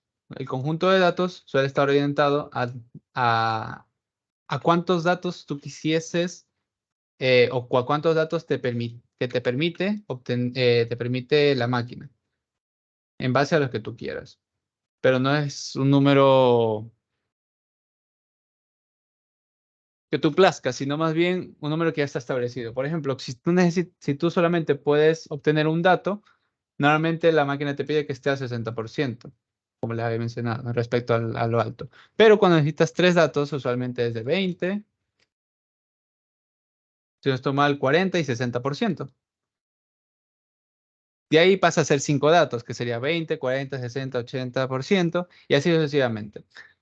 Okay. Esto cuando sea la salida de campo, el ingeniero lo explicará un poquito mejor, y bueno, yo también estaré ahí para ayudarlos. Entonces, cuando se hace estudio de dovelas, se necesita sí o sí multiplicar la velocidad promedio que existe en este caso, entre la superficie y nuestra línea de agua A, para poder obtener la velocidad representativa de toda la columna de agua. Ya tendríamos esto de aquí. Y bueno, aquí es 0 y aquí es 0, obviamente. Ahora bien, ya tenemos la velocidad promedio multiplicada por el delta de ella.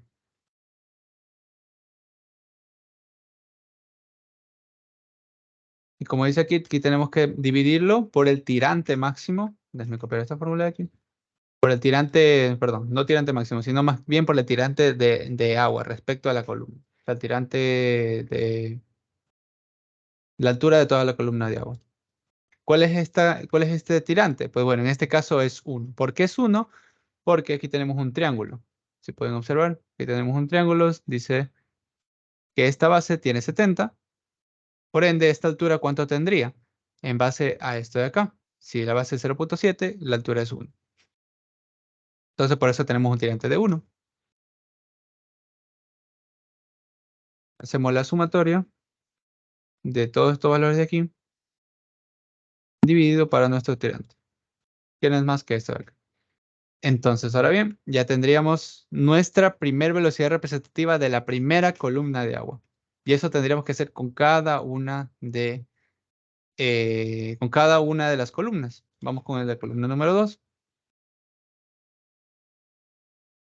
Esto sí es un poco tedioso, por cierto. Pero igualmente uno ya cuando ya le coges la práctica, de igual manera imposible que les haga hacer esto el ingeniero en clases, realmente en una lección, a menos que sea algo súper corto o como les había mencionado, calcular en el 60% cuál es la velocidad representativa y demás. De ahí más allá, no creo. Déjenme copiar esto de acá, pegarlo aquí directamente, esto ya vendría a ser C2 y ya vendríamos cuál sería el tirante. Entonces, así mismo la velocidad en la superficie vendría a ser igual a esta. En A vendría a ser esta, en B vendría a ser esta, en C 0.4 y esta, bueno, 0 y 0. Calculamos una velocidad promedio.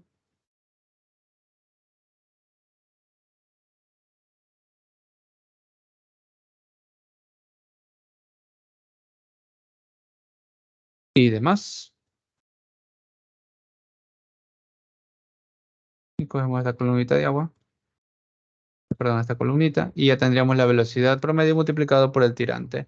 Por la diferencia de altura que exista entre cada línea de agua. Entonces, ¿cuál sería el tirante aquí? Esto ya creo que lo calcularon. Si tenemos una base aquí de 1.1 y tenemos esta relación, ¿cuál vendría a ser esta altura? A ver, dígame.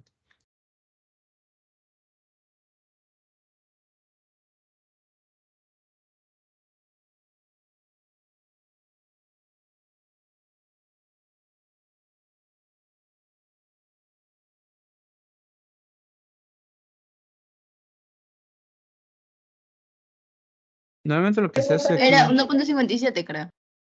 1.57, a ver, 0.7, no, sería 1.1 dividido para 0.7. ¿Cuánto me dijiste? 1.57, exacto. 1.57 metros. ¿Ok? Y así mismo, hacemos la sumatoria de toda esta parte de aquí, dividido para el tirante. ¿Ok? Y eso se haría con cada una de estas de acá. Esto ya es para, como, por así decirlo, como le dicen vulgarmente, de carpintería. Vaya. Vamos directamente a copiar todos estos valores. Recuerden que son 10 columnas de agua. Igualmente vamos a repasar esto de aquí, así que no se preocupen. Déjenme copiarlo, lo pego y lo repasamos. ¿Ok? Listo. Vale, entonces, para la columna 2, como vimos, era este tirante de aquí, un poquito más con más decimales, eso es todo, no hay problema. Con esta velocidad representativa. Así mismo, la columna número 3. En la columna número 3, déjenme ampliar un poquito más la foto. Ya está. En la columna número 3 tendríamos un diferencial de altura. La diferencial delta de y no varía. Porque aquí la velocidad aquí es 0. A ver, aquí algo pasó. Velocidad del C2 es aquí arriba esto. Ahora sí. 0.76, 0.8, 0.85, 0.85, 0.75 y 0 al final.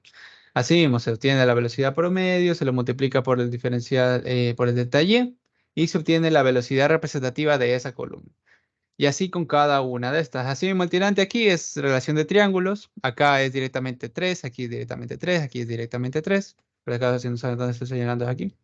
Aquí es directamente 3 el tirante de agua, el tirante de agua, el tirante de agua es igual a 3, 3, 3, 3 y 3. Aquí lo único que tiene que hacer es relación de triángulos, nada más. Normalmente eso pasa cuando está luz, y ahí cuando es una sección rectangular, pues básicamente Y nunca cambia.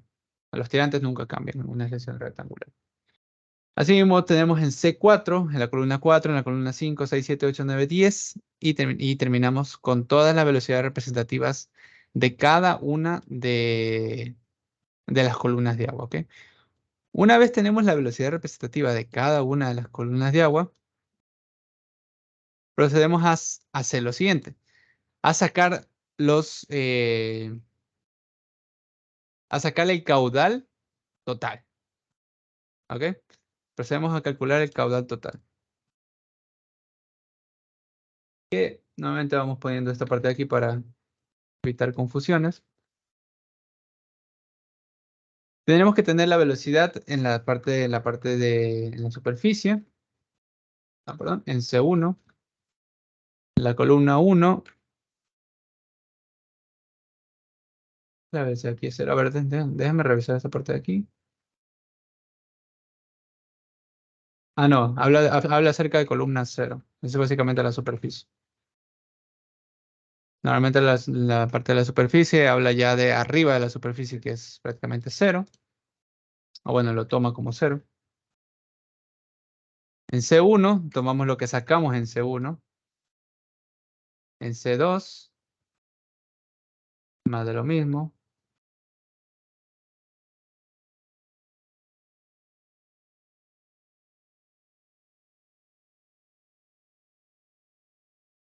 En C3, esta parte de acá. Y así sucesivamente en cada uno. Y también nos habla acerca del fondo, pero... Uy. Ah, bueno, es que se mueve. Pongamos directamente este acá. Manualmente directo. C4 es igual a esto. C5 igual a esto. C6 igual a esto. C7 igual a esto. C8 es igual a esto. C9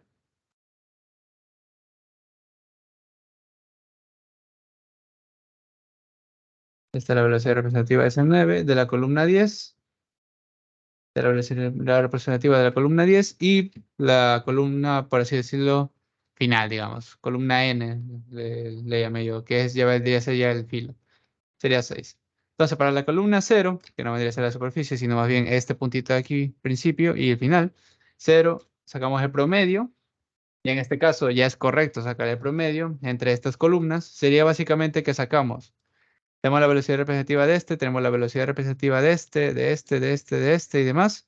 Entonces sacamos un promedio, por así decirlo, aquí, aquí, aquí, aquí, aquí, por aquí estaría el promedio, más o menos al 60%, como les mencionaba. ¿Ok? Eso es lo que vamos a sacar ahorita.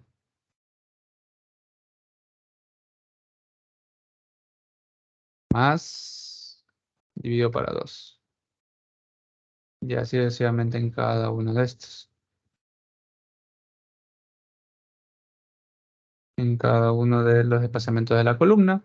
El área, ¿cuál vendría a ser el área? Por ejemplo, el área entre la columna 0 y 1 vendría a ser básicamente este triangulito de aquí. Este triangulito chiquito de aquí. El área entre 1 y 2 vendría a ser esta de acá. El área entre 3 y 4 vendría a ser esta de acá. El área entre 5 y 4, entre 5 y 6 vendría a ser esta de acá. Entonces, básicamente aquí lo que se pondría vendría a ser el área entre las dovelas. ¿Ok? Ya que hoy estamos obteniendo la velocidad promedio, se implica la velocidad que está en esta área, la velocidad que está en esta área, la velocidad que está en esta área y esta área. Entonces, por eso necesitamos esa área de ahí. ¿Ok? Entonces, para el primer caso, ¿cómo sería? La base, ¿cuánto sería? 0.7 por la altura. ¿Cuánto es la altura? 1 dividido para 2. Ahí tenemos el área para el primer esto. Para el segundo, es básicamente un trapecio.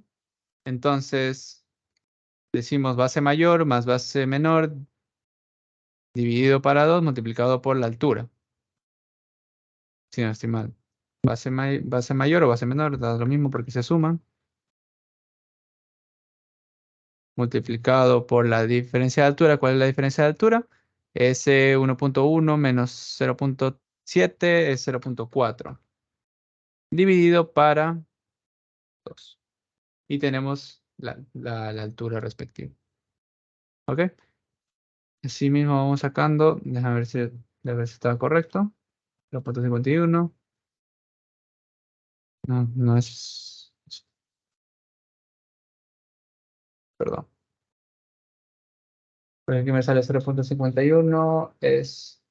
Ah, vale, es el tirante. No, le puse las velocidades aquí.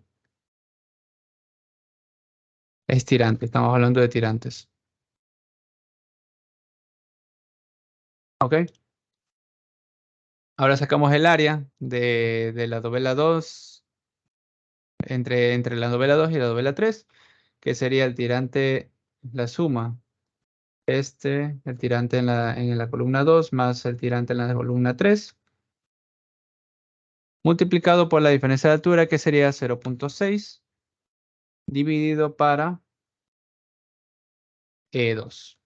Ya tenemos el área respectiva. Asimismo, sacamos entre 2 y 4. En este caso, tendríamos que sacar un trapecio y encima de perdón, sí, un trapecio y encima de un trapecio un rectángulo. Entonces sería la sumatoria de el tirante este de aquí, más 3, ya que es la altura completa, multiplicado por la diferencia que sería 0, sería 1.7 y tendríamos que hallar hasta dónde llegaría. A esto me refiero.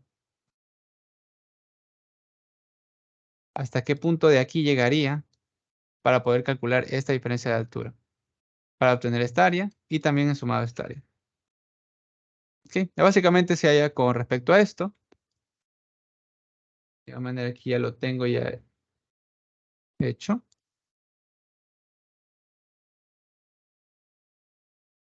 Esto, esta formulita de acá. Igualmente vamos razonándolo, ¿ok?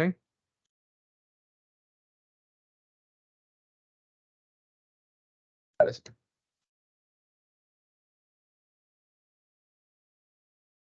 Si tenemos que esto vendría a ser, esto vendría a tener una relación.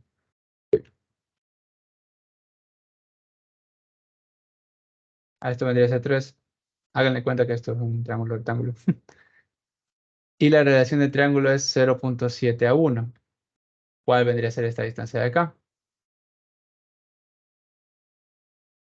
Bueno, se puede hacer relación de triángulos. 1 es a 3, como 0.7 es a x. X es igual a 0.7 por 3. ¿Cuánto sería eso? Ay, ¿qué pasa con esta cosa? Creo que utilizar esta parte del mouse le hace olvidar la compu. ¿Dónde está? Ejercicios en clase. Ejercicio 1 de hidráulica. Ejercicio 1 de hidráulica y encima. Ah, se me cerró también el otro. No te creo. Ahí está. Normalmente se borró todo lo que estábamos haciendo, pero igualmente aquí tenemos el respaldo. Déjame continuar aquí ya. Directamente. Déjame copiar toda esta parte de acá. No sé qué le sucede a la compu hoy día, que está rarita. ¿Ok? Entonces, bien, lo que dijimos. Más que nada es la distancia de aquí, que era 2.1. Toda esta distancia de aquí es hasta aquí, es 2.1. Entonces, 2.1 a 6.7 es 0.4. Entonces, sería aquí básicamente. Aquí puse directamente toda la fórmula, pero no sería nada más que 0.4, para checar que es lo mismo. Es el tirante en la columna 3 más 3 multiplicado por 0.4 dividido para 2. Esto más 3, que vendría a ser la altura, multiplicado por 0.8, porque recuerden que aquí es justo 2.1. Entonces, de 2.1 a 2.9 es 0.8. ¿Y ya? Esto es básicamente igual a esto. Vale. Y así mismo sacamos el área entre la novela C4 y C5, entre las columnas 5, 6, 6, 7, 7, 8, 8, 9, 9, 10. En estos casos sería con esta relación de triángulo y ya estaría.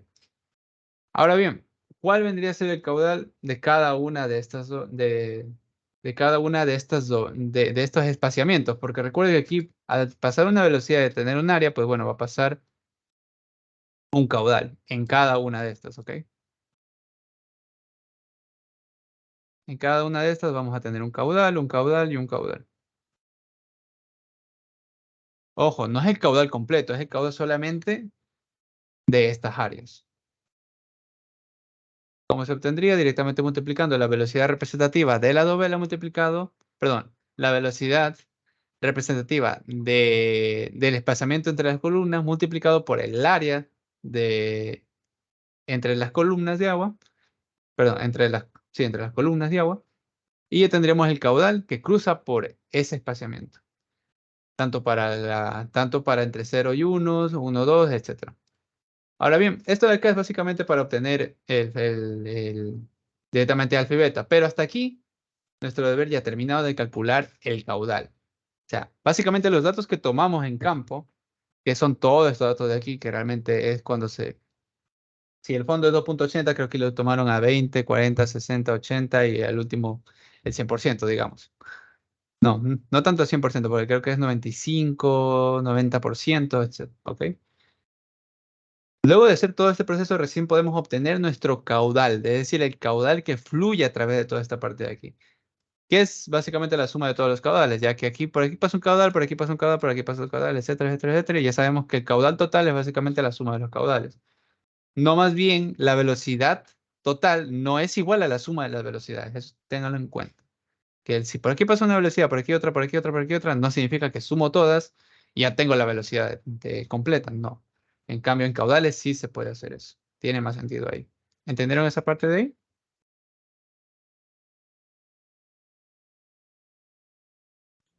Sí. Sí, exacto. Ok, entonces digamos que la velocidad, el caudal es 16,39 aproximadamente metros cúbicos sobre segundos de todo este canal abierto, que es trapezoidal. El área básicamente es la sumatoria de todas las áreas, para que lo tengan esto. Y recién aquí podemos obtener la velocidad representativa de todo nuestro canal abierto. Recuerden, luego de hacer el cálculo de caudal, recién podemos obtener nuestra velocidad representativa, que vendría a ser básicamente el caudal dividido por el área. ¿Qué? Porque recuerden, los caudales se pueden sumar, pero las velocidades no. Pero ténganlo siempre en cuenta. Siempre piénsenlo antes de hacer algún tipo de este ejercicio. Que posiblemente le pongan como posiblemente no le pongan. Ahí queda ahí queda el asunto. Esta es la velocidad representativa. ¿Ok? Y listo. Aquí moriría el ejercicio, pero bueno, aquí había otros factores más que te decían que calcules la velocidad media y los coeficientes de distribución de las velocidades. Y sobre todo, ¿en qué régimen se encuentra eh, dicho flujo en este canal? Que el alfa basta decir que es básicamente en base a la fórmula. ¿Dónde están las fórmulas? Aquí estaban. Aquí están. Para el alfa.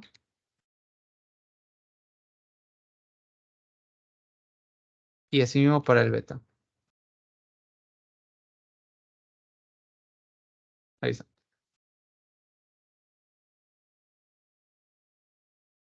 Como se puede observar aquí, el alfa es básicamente la sumatoria de la velocidad de cada uno, y j, por eso te dice, entre i y j, multiplicado por el área. Entonces, por eso aquí ven que puse la velocidad esta de aquí, al cuadrado, que esa vendría a ser para el caso de beta, y al cubo, que vendría a ser para el caso de alfa. Y aquí nomás se multiplica y tendríamos la velocidad al cubo por el área, en este primer caso, de las dovelas. ¿Ok? Recuerden, columna, dovelas, se le denomina dovelas a esto. ¿Ok? Esto es una dovela. Esta es otra dovela, esta es otra dovela, esta es otra dovela. Y de ahí columnas, básicamente las columnas que separan a las dovelas. Y ya estaría.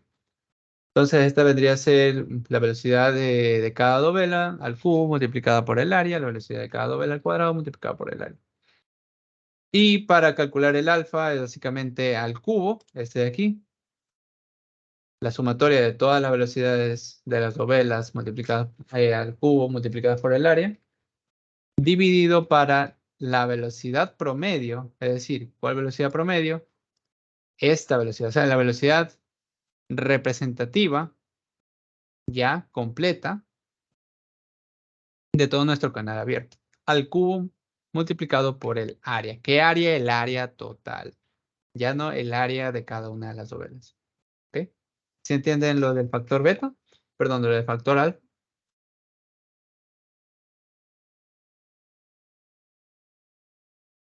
Vale. Así mismo con así mismo con el coeficiente beta. ¿Ok? Es lo mismo, multiplicas las velocidades de cada una de las dovelas al cuadrado multiplicado por el área, ya tendríamos aquí. Sumamos todo y tomando en cuenta solamente la velocidad representativa y el área representativa. ¿Ok? La representativa y la velocidad representativa. Ya tendríamos el alfa y el beta. ¿Qué implica esto? Que después de hacer todo este cálculo, ¿qué pasa si me da un alfa menor a 1? O un beta menor a 1. Coméntame.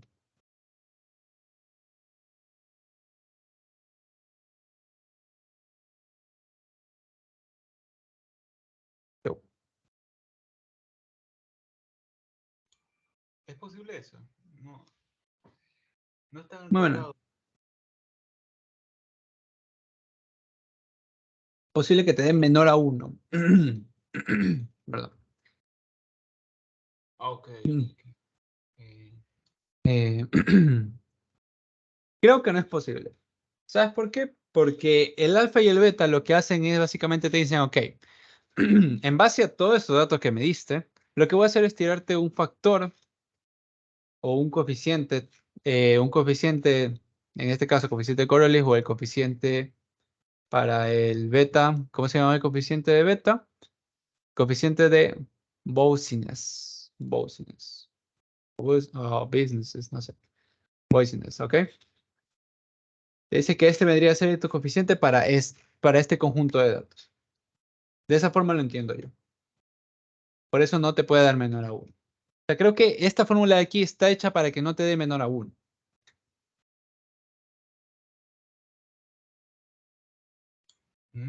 ya. Ok, entonces por eso no te puede salir ni en alfa ni en beta menor a 1. Esto es como que te dice, ok, vale, en base a esta velocidad de aquí, en base a esta de aquí, en base a este caudal de aquí, en base a todas nuestras velocidades de las novelas, este vendría a ser tu factor de seguridad, digamos, o tu factor de mayoreo. Ok, entonces, ya sabemos lo que vendría a ser el cálculo de la velocidad representativa de todo un canal en base a novelas, como también el cálculo de los coeficientes de la misma forma. Ahora bien, ¿qué necesitamos más para conocer? O sea, esto ya son datos ya para conocer nomás. ¿En qué régimen se encuentra nuestro flujo? Obviamente aquí ya está escrito, así que no hubo mucho chiste. Pero ¿qué vendría a ser el... ¿Dónde está? Allá. ¿Qué vendría a ser nuestro número de flow? ¿Alguien me lo puede explicar qué es el número de flow? Creo que estuvo en un foro. Bueno, no, algunos no pusieron muy bien esa parte de ahí, que cuáles son los regímenes, pero igual no se preocupen, esa parte eh, está bien que hayan puesto, algunos sí lo pusieron, otros no, así que normal. Pero ¿qué es el número de Freud? O sea, en términos generales. Alguien que me diga.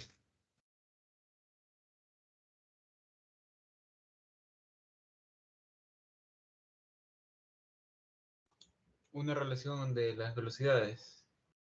La velocidad respecto a...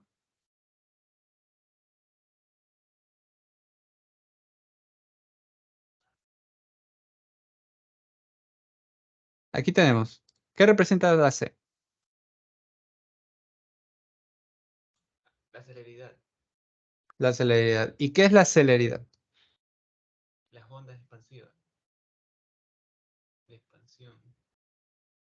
Ya, pero ¿qué en esencia representa las ondas de expansión? O sea, ¿qué representa una onda expansiva?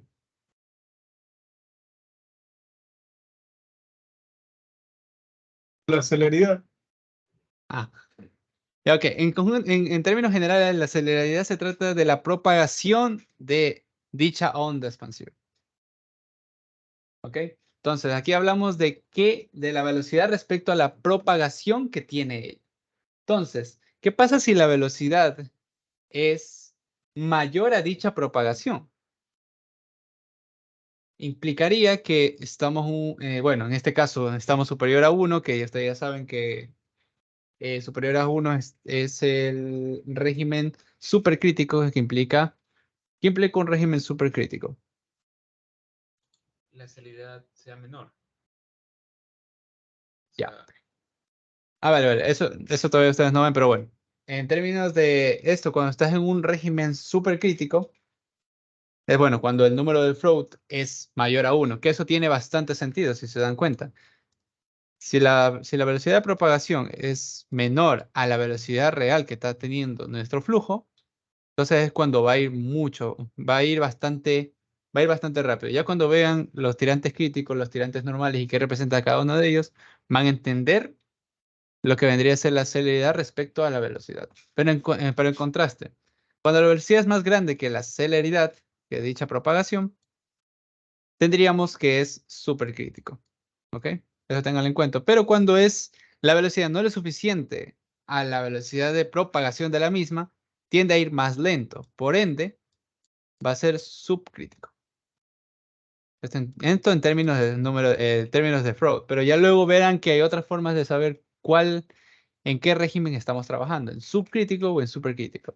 Ya que recuerden que para poder hacer un diseño bien o para poder tener una idea de cómo estamos o a qué nos estamos enfrentando, debemos partir desde qué régimen estamos, ya que se trabaja de una forma para régimen supercrítico y de otra forma para régimen subcrítico. Así que esto de aquí es súper importante. Tienen que tenerlo muy bien en cuenta. Y si parten mal de aquí, están mal en todo. ¿Ok?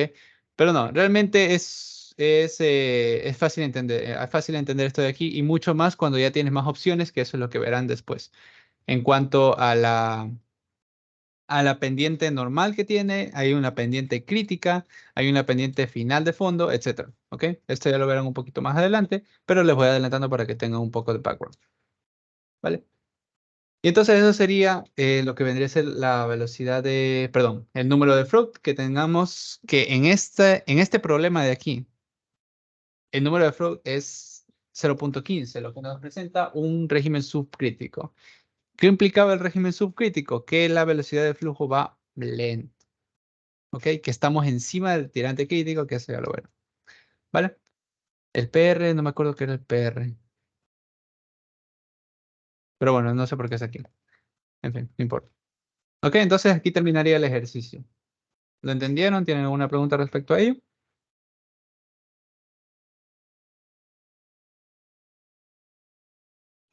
No, todo claro. En una lección, ¿cuánto tiempo tú crees que es recomendable hacer? O sea, ¿cuánto tiempo te toma? Si te ponen algo de este tipo, de este tipo, te demora más en la calculadora antes que en esto.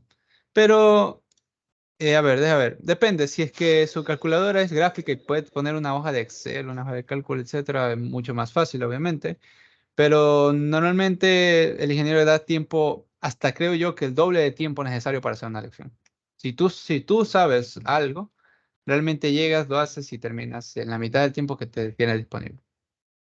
Ok, En eso sí me he dado cuenta que el ingeniero es bastante comprensible. Así que de eso no se preocupe. ¿Otra pregunta? ok.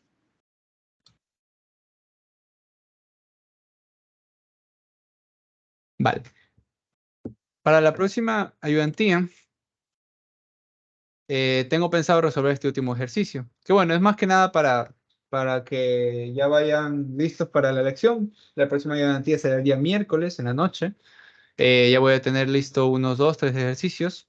Asimismo, para poder recapitular un poco más que nada y ver lo que a ustedes le van a dar. Creo que terminan esta parte de aquí y siguen la siguiente diapositiva. Y con eso ya van a poder ver esta parte de acá. ¿Ok? ¿Tienen alguna pregunta respecto ¿cómo se llama? Que les había mencionado que si tienen alguna duda respecto a la materia, algo que el ingeniero les haya dicho, no le haya quedado muy claro para averiguarlo aquí. Trata de responder, etcétera.